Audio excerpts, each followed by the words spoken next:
Are you happy that this question has been answered through the course of this arc?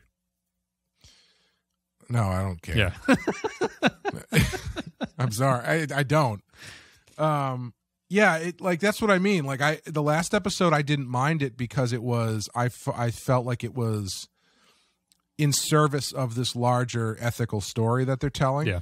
And by the time they get to this one, I think because there are so many things going on that are more actiony than the core ethical stuff that they're playing with,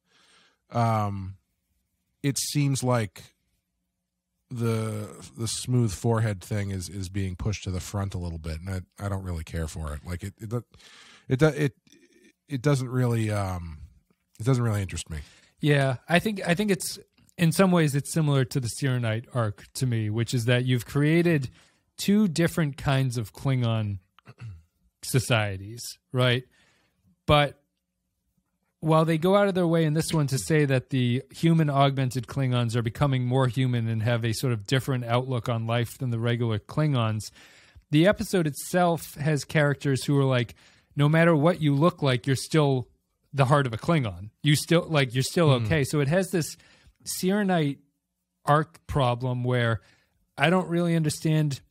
Wouldn't it be more interesting to have a schism between the two groups? I know that that's not really the point of this one, but when you're drawing two separate Klingon cultures, when you do it this way, it just becomes like patently obvious to me that you're doing it to explain canon situations. It's not because there's a story here that really divides the Klingons and like the smooth-headed ones have to do this and the other ones have to do this, or like the combining of the DNA has led to a humanized Klingon, and what does that mean for the Empire and stuff like that. So I don't know if it's fair to hold it against the show, but I got the sense from these that as much as like some of it was pretty cool, where involving the human augment DNA to make this happen is kind of a neat twist, and like this the way that they explore Klingon healing and science is kind of a unique thing that none of the series have ever done.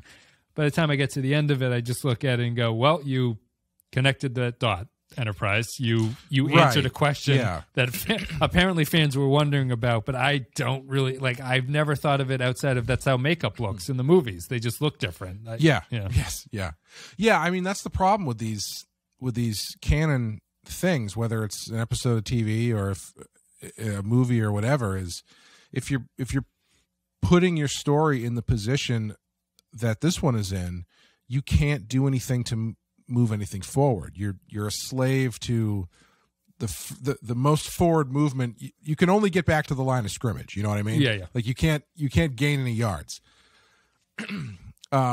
because if you tried to push it further, then that just brings up questions that don't make any logical sense within the world that's already.